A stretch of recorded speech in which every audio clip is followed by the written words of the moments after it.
हरे कृष्णा। भक्ति रसामृत सिंधु। आज हम अध्याय 23 पढ़ रहे हैं। इस अध्याय का नाम है श्री कृष्ण का व्यक्तित्व। श्री रूप गोस्वामी कहते हैं कि यद्यपि कृष्ण असीम आनंद के आगार एवं महानतम नायक है, तो भी वे अपने भक्तों पर 3 प्रकार से आश्रित होते हैं। भक्त की भाव अनुभूति के अनुसार भगवान की प्रशंसा 3 प्रकार से की जाती है। भगवान पूर्णतम है, पूर्णतर तथा पूर्ण है। जब वे संपूर्ण रूप में प्रकट होते हैं तो महान पंडित कृष्ण को पूर्णतम कहकर प्रसन्न करते हैं। जैसे कि स्वयं कृष्ण अगर गोलक धाम से धरातल पर प्रकट हो, या भगवान कृष्ण भक्त के रूप में चैतन्य महाप्रभु जब आकर प्रकट हो इस धरातल पर, तो उनको पूर्णतम कहा जाता है। और इस तरह भक्त उनकी गुणानुकीर्तन करके उनको प्रसन्न करते हैं। जब वे कुछ कम अंश में प्रकट होते हैं तो वे पूर्णतर कहलाते हैं, और जब वे उससे भी कम अंश में प्रकट होते हैं तो वो पूर्ण कहलाते हैं। तो कृष्ण, इसका मतलब है कि कृष्ण 3 कोटि की पूर्णता के लिए प्रशंसित है। कई बार कृष्ण के कुछ अवतार आते हैं, और फिर अवतार जो कला के कला तो आगे और ऐसे विस्तारित होते हैं, तो उस हिसाब से उनको पूर्णतर और पूर्णतम कहा जाता है। जैसे कि भागवत गीता में हम देखते हैं कि भागवत गीता के ज्ञान को गुह्यतर गुह्यतम कहा जाता है। तो इस प्रकार जो है कृष्ण के लिए भी ये शब्द पूर्ण, पूर्णतर, पूर्णतम उपयोग होता है।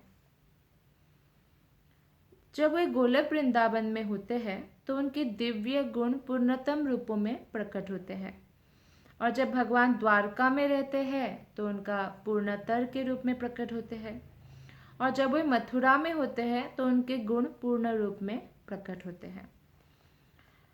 तो कृष्ण के व्यक्तित्व का जो विश्लेषण है वो धीरोदात्त, धीर ललित, धीर प्रशांत तथा धीरोद्धत रूप में किया जाता है। यदि कोई यह पूछे कि व्यक्तित्व 4 विरोधी प्रकारों के द्वारा किस तरह दृष्टिगोचर होता है, तो इसका उत्तर यह है कि भगवान समस्त दिव्य गुणों एवं कार्यकलापों के आगार है। जैसे भगवत गीता के 9वें अध्याय में भगवान कहते हैं कि मैं ही पालन करता हूँ, मैं ही आश्रय स्थली हूँ, मैं ही सुहृद हूँ, परम मित्र हूँ, हितकारी हूँ।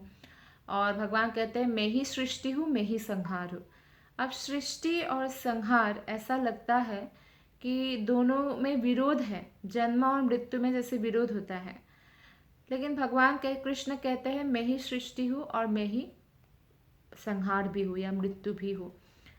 तो इस तरह से जो है भगवान के केस में हम जो है विरोधाभास दिखे भी तो ये कृष्ण के साथ ही संभव है। जैसे कृष्ण गोलक धाम में भी निवास करते हैं, नित्य लीलाएं करते हैं वहाँ पर, और हमारे यहाँ धरातल पर भी लीलाएं करते हैं, या अनंत कोटि ब्रह्मांड में भी लीलाएं कर रहे हैं। तो ये संभव कैसे है? जैसे हमारा कोई एक व्यक्ति एक जगह पे होते हैं तो दूसरी जगह पे वो अवेलेबल नहीं हो सकता, लेकिन यद्यपि विरोधाभास जैसा लग रहा है, लेकिन कृष्ण पूर्णतम होने के कारण ये संभव है। या आप ले लीजिए कि जैसे ईशोपनिषद में बताया गया है कि भगवान जो है चलते नहीं और जैसे चलते भी है ना, तो या बहुत पास है और बहुत दूर भी है। तो एक ही व्यक्ति पास और दूर एक साथ हो तो ये विरोधाभास लगता है, लेकिन एक्चुअली ये कृष्ण के साथ जो है ऐसा संभव है, क्योंकि वे स्वयं भगवान हैं। अतएव उनके अनंत प्रकार के लीलाओं के प्रदर्शन के अनुसार ही उनके विविध पक्षों का विश्लेषण किया जा सकता है, और इस तरह इसमें कोई विरोधाभास नहीं होता। तो भगवान का जो व्यक्तित्व है, पहला जो है धीरोदात्त। जो व्यक्ति स्वभावतः अत्यंत गंभीर होते हैं भद्र होते हैं, क्षमाशील होते हैं, कृपालु होते हैं, दृढ़ संकल्प होते हैं, विनित हम्बल होते हैं और अत्यंत योग्य होते हैं। देखिए, थोड़ा सा भी कुछ योग्यता आने पर अहंकार आए हुए आपने हजारों व्यक्तियों को देखा होगा। थोड़ा सा धन आने पर अहंकारी बनते हुए लोगों को देखा होगा।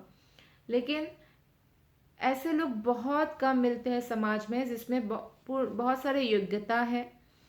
उनके पास मान लीजिए धन भी है, सौंदर्य भी है, एजुकेशन भी है और अच्छे कुल में भी उनका जन्म हुआ है, कुछ भी कमी नहीं है, फिर भी विनम्र है। ऐसा जो है कॉम्बिनेशन विनम्रता का और सब कुछ होने का कुछ भी नहीं है तो विनम्र है, अच्छी बात है। लेकिन सब कुछ होते हुए भी विनम्रता को प्राप्त करना ये अपने आप में एक बहुत बड़ा गुण है। तो भगवान से योग्य कोई भी चीज़ में कोई भी ज़्यादा नहीं हो सकता है। कृष्ण सब में पूर्ण है। फिर भी कृष्ण अत्यंत विनीत है, विनम्र है, अत्यंत योग्य है, पराक्रमी है और शरीर से अत्यंत आकर्षक है। वो धीर उदात्त है।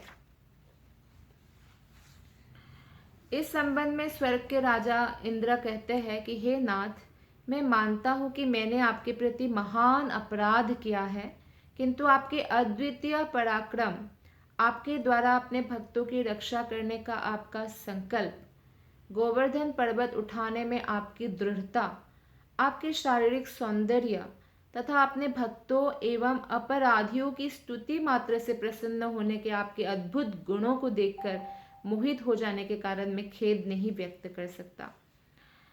तो स्वर्ग के राजा जो है इंद्र, वो कृष्ण का धीरोदात्त व्यक्तित्व का होने का जो है एक प्रकार से उदाहरण दे रहे हैं कि वो भी मोहित हो गए थे, क्योंकि भगवान श्री कृष्ण जो है अपने भक्त चाहे वो कैसा भी हो, फिर भी भगवान के अगर शरणागत है तो भगवान उनको सुरक्षा प्रदान करते हैं। और यहाँ तो ब्रजवासी उनके अनन्य भक्त है। और लेकिन भगवान तो कृष्ण तो इतने दयालु है कि कोई अगर कृष्ण के प्रति अपराध करते हैं फिर बाद में उनका स्तुति करते हैं तो भी वो प्रसन्न हो जाते हैं। जैसे कि इंद्र ने अपराध किया, फिर भी जब स्तुति किया तो इंद्र को ऊपर जो है वो प्रसन्न हो गए।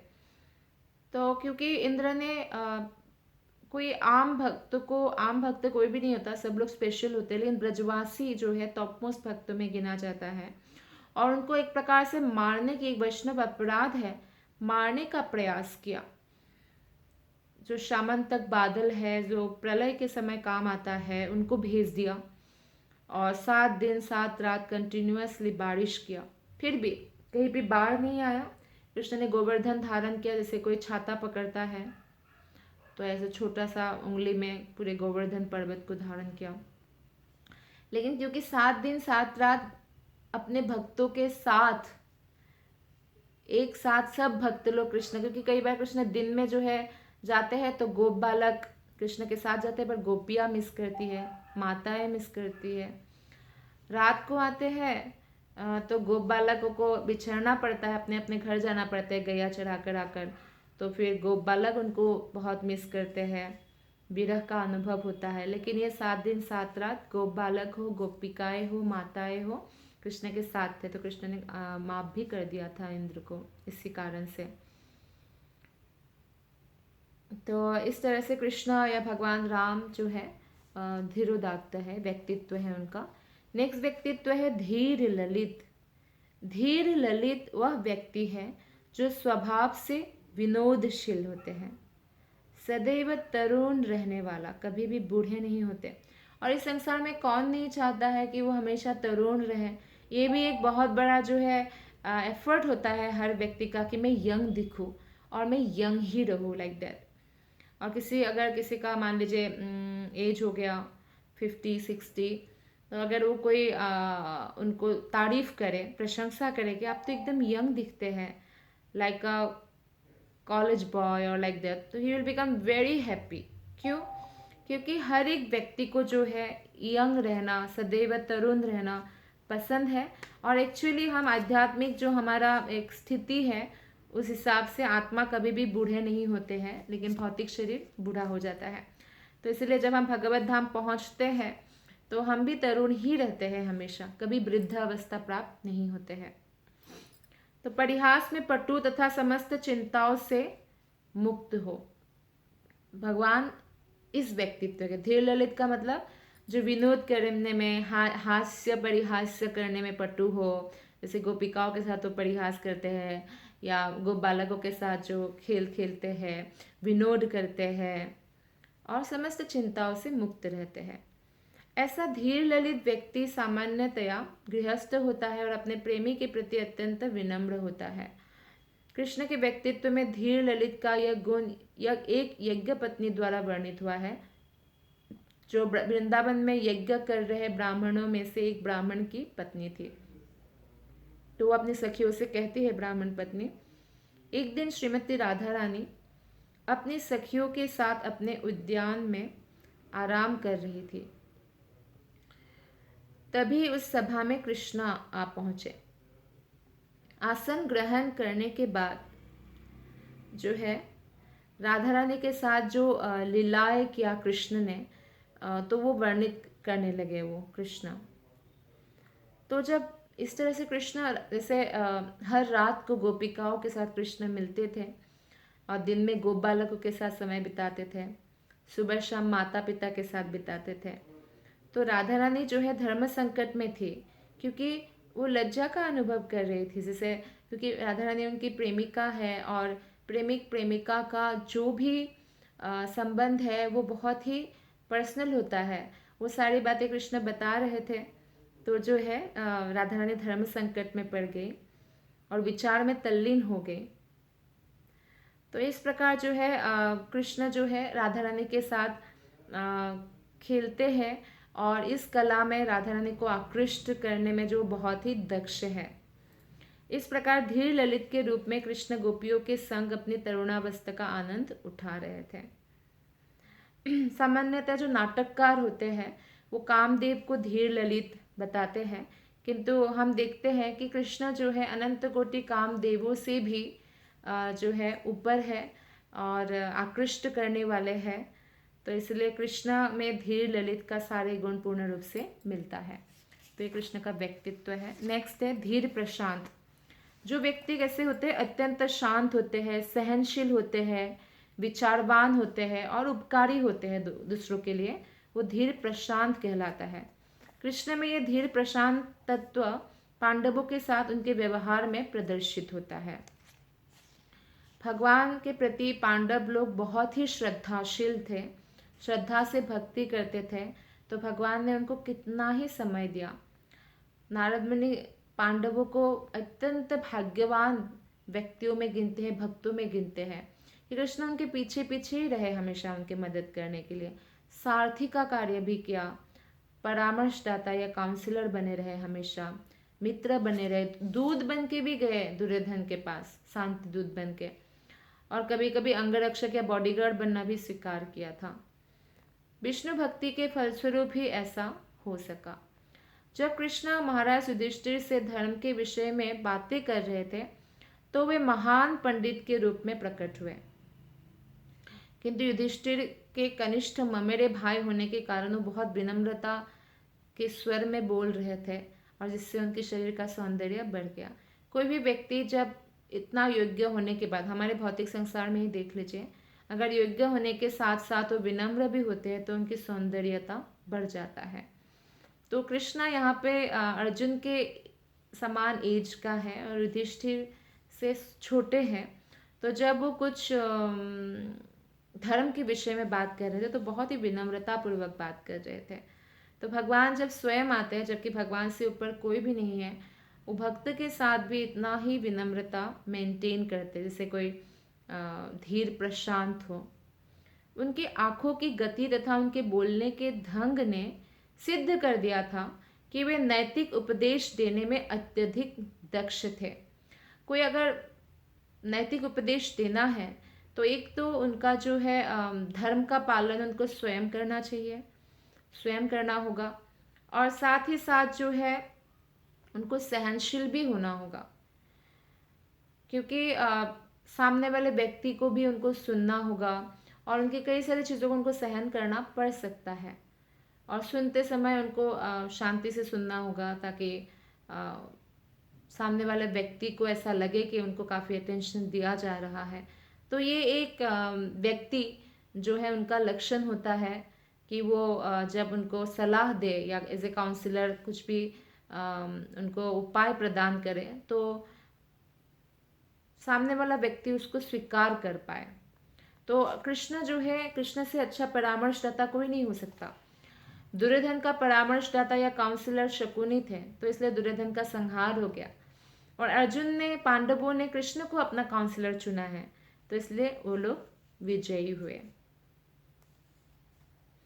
तो इस तरह जो है धीर प्रशांत है कृष्ण। नेक्स्ट जो है कृष्ण की एक व्यक्तित्व है धीरोद्धत। जो व्यक्ति अत्यंत ईर्ष्यालु, घमंडी, क्रोधी, अशांत तथा आत्मश्लाघी होता है, उसे विद्वजन धीरोद्धत कहते हैं। ऐसे गुण कृष्ण के चरित्र में देखे जाते हैं। हर एक चीज़ में पॉजिटिव और नेगेटिव होता है। तो जैसे किसी को क्रोध आता है, तो हो सकता है वो वैष्णव अपराधी पर क्रोध करे या अपने अहंकार वश क्रोध करे। तो अगर वो वैष्णव अपराधी पर क्रोध करते हैं तो वो पॉजिटिव क्रोध है। जैसे अर्जुन ने क्रोध के बल पर युद्ध किया, धर्म युद्ध में विजयी हुए, तो वो सही क्रोध है। तो ऐसे कृष्ण ने जब कालयवन को पत्र लिख रहे थे, तो उन्होंने उसे पापी मेंढक कहकर संबोधित किया था, कालयवन को। कृष्ण ने अपने पत्र में कालयवन को सलाह भी दिया था कि वो तुरंत किसी अंधक कुएं में अपना निवास ढूंढ ले, क्योंकि कृष्ण नामक काला नाग ऐसे समस्त पापी मेंढकों को निगलने के लिए उत्सुक है। कृष्ण आए ही थे इसलिए, समस्त पापी लोगों का संहार करने के लिए, असुरिक लोगों का। तो कालयवन को वो सही सलाह दे रहे थे कि आप मेंढक की तरह हो और किसी जो है अंधे कुएं में जाकर छुप जाओ, क्योंकि मैं जो है नहीं तो दंड दूंगा। कृष्ण ने कालयवन को स्मरण दिलाया कि वे सारे ब्रह्मांडों को अपने चितवन मात्र से क्षार कर सकते हैं। तो कृष्ण का ये जो कथन है, जो कालयवन को लिखा है, ऐसा लग सकता है कि द्वेषपूर्ण है, किंतु विभिन्न लीलाओं में देश काल के अनुसार ये गुण महान लक्षण माना जाता है। तो कृष्ण के धीरोद्धत गुणों को महान स्वीकार किया गया है, क्योंकि अपने भक्तों की रक्षा के लिए ही कृष्ण इसका उपयोग करते हैं। जो भी ये है कि क्रोध किया या जो है कुछ ऐसा लिखा जैसे कालयवन को लिखा। दूसरे शब्दों में भक्ति के आदान प्रदान में अवांछित गुणों का भी उपयोग हो सकता है। तो कभी कभी पांडवों के दूसरे भाई भीमसेन को भी धीरोद्धत कहा जाता है। एक बार ऐसा हुआ था कि मृग रूप यानी हिरण का रूप धारण किए हुए एक असुर से युद्ध करते हुए कृष्ण ने उसे ललकारा था कि मैं तुम्हारे समक्ष कृष्ण नामक गजराज के रूप में आया हूँ। या तो तुम हार मानकर युद्धस्थल से भाग जाना चाहो तो भाग जाओ, प्राणों की रक्षा करो, या मृत्यु तुम्हारी प्रतीक्षा कर रहे हैं। तो कृष्ण इस तरह से ललकारते थे शत्रुओं को, तो इस प्रकार से उनको धीरोद्धत कहा गया है। भगवान के विरोधी गुणों के विषय में कूर्म पुराण में एक उत्तम कथन मिलता है। उसमें कहा गया है कि परम पुरुष ना तो कोई मोटे हैं ना पतले, भगवान एकदम परफेक्ट है। जैसे हमारे समाज में ऐसा होता है, कभी मोटे होते हैं हम लोग, कभी पतले होते रहते हैं, कभी पेट निकल रहा है तो कभी पतला हो रहा है, तो ऐसा। लेकिन भगवान का शरीर ऐसा नहीं है, वो परफेक्ट है, श्यामल कांतिमय है, समस्त भौतिक गुणों से परे है। उनकी आंखें जो है लाल लाल है और वे सर्वशक्तिमान हैं। संपूर्ण ऐश्वर्य से कृष्ण युक्त है। कृष्ण में विरोधी गुणों का होना तनिक भी आश्चर्यजनक नहीं है, क्योंकि ये गुण जो है उसका सदुपयोग होता है। जैसे किसी को बहुत जैसे काम, क्रोध, लोभ, मोह, अहंकार, ठीक है। तो काम, क्रोध, लोभ, मोह, अहंकार अगर भौतिक जगत से रिलेटेड हो तो ये बहुत दुरुपयोग है, लेकिन जब स्पिरिचुअली हो तो ये सदुपयोग है। जैसे काम का उपयोग यानी कामनाएं मतलब इच्छाएं, आध्यात्मिक इच्छाएं करने लगे, या कोई भी गृहस्थ स्त्री पुरुष कृष्ण भक्त बच्चा पैदा करने के लिए उपयुक्त योग्य बच्चा पैदा करने के लिए अगर अपने जो है जननेंद्रिय का उपयोग करें तो वह सदुपयोग है। क्रोध का उपयोग अगर जो भगवान का, शास्त्र का, साधु का, वैष्णवों का जो निंदा करे, ऐसे व्यक्ति पर क्रोध करे तो वह सदुपयोग है। जैसे हनुमान ने रावण पर क्रोध करके लंका जला दिया तो महान भक्त के रूप में जाने गए, तो ये सही है। और लोभ क्या होना चाहिए? लोभ कृष्ण कथा के प्रति होना चाहिए कि और सुनो और सुनो और सुनो। तो इस प्रकार मोह भी भगवान को प्राप्त नहीं कर पाए तो भगवान कृष्ण के प्रति मोह होना चाहिए। और अहंकार सच्चा अहंकार होना चाहिए कि मैं कृष्ण का दास हूँ। जीवेर स्वरूप है कृष्ण नित्य दास। जैसे कोई कितने भी बड़े व्यक्ति का अगर वहाँ काम करते हैं, नौकरी करते हैं, तो उनको अच्छा फील होता है कि मैं इतना बड़ा कंपनी में नौकरी करता हूँ, मैं ये मेरा बॉस है, सो ऐसा। तो कृष्ण से बड़ा कोई भी नहीं है। तो कृष्ण का दास होना ये सच्चा अहंकार है। और माने ना माने कोई भी आत्मा जो है भगवान के ही दास है, भगवान के ही अंश है। तो इस प्रकार सदुपयोग करना चाहिए। जो भी हमारे पास है उसका उपयोग अगर भगवान की सेवा में करते हैं तो उसको सदुपयोग कहा जाता है। महावराह पुराण में पुष्टि हुई है कि भगवान एवं उनके अंशों के दिव्य शरीर शाश्वत होते हैं। ऐसे शरीर कभी भौतिक नहीं होते। वे नितांत आध्यात्मिक एवं ज्ञान से पूर्ण होते हैं। वे समस्त दिव्य गुणों के आगार होते हैं। जैसे विष्णु यामल तंत्र है, एक कथा आता है उसमें, विष्णु यामल तंत्र, कि 18 प्रकार से भौतिक कल्मशों से मुक्त होते हैं। जैसे मोह से, भगवान को कोई मोह नहीं होता, कभी थकान नहीं होता, भगवान को गलती नहीं करते कृष्ण कभी, या रुक्षता, काम, चंचलता, गर्व, ईर्ष्या, हिंसा, अपमान, परिश्रम, असत्य, क्रोध, लालसा, पराधीनता, ब्रह्मांड पर प्रभुता जताने की इच्छा, द्वैत तथा ठगो। तो भगवान जो है पूर्ण रूप से समस्त गुणों से परिपूर्ण है और उनमें कोई भी इस तरह के अवगुण नहीं पाया जाता। कि नंद महाराज के जो पुत्र है कृष्ण, वे महाविष्णु का भी उद्गम है। महाविष्णु से सबका जो है आगे जो है विस्तार होता है। जैसे महाविष्णु के शरीर से, रोम छिद्र से अनेक भौतिक ब्रह्मांड की उत्पत्ति होती है। फिर गर्भोदकशाही विष्णु का विस्तार होता है, फिर क्षीरोदकशाही विष्णु। पर महाविष्णु का भी जो आदि है वो भगवान स्वयं कृष्ण है, जो नंद महाराज का बेटा है। तो इसलिए ब्रह्म संहिता में ब्रह्मा जी कहते हैं, मैं उन गोविंद को सादर नमस्कार करता हूँ जिनके अंश रूप महाविष्णु है। महाविष्णु का विराट रूप असंख्य ब्रह्मांडों की उत्पत्ति का उद्गम है और उनके सांस लेने से, सांस छोड़ने से, तो इस तरह से ही जो है सांस छोड़ने से ब्रह्मांड की उत्पत्ति होती है और सांस लेने से फिर से वो वापस भगवान के ही अंदर समा जाते हैं। तो ये महाविष्णु भी जो है भगवान श्री कृष्ण का ही स्वांश है। तो इसके साथ ही आज का 23वां अध्याय समाप्त होता है। आप सबका बहुत बहुत धन्यवाद। हरे कृष्ण।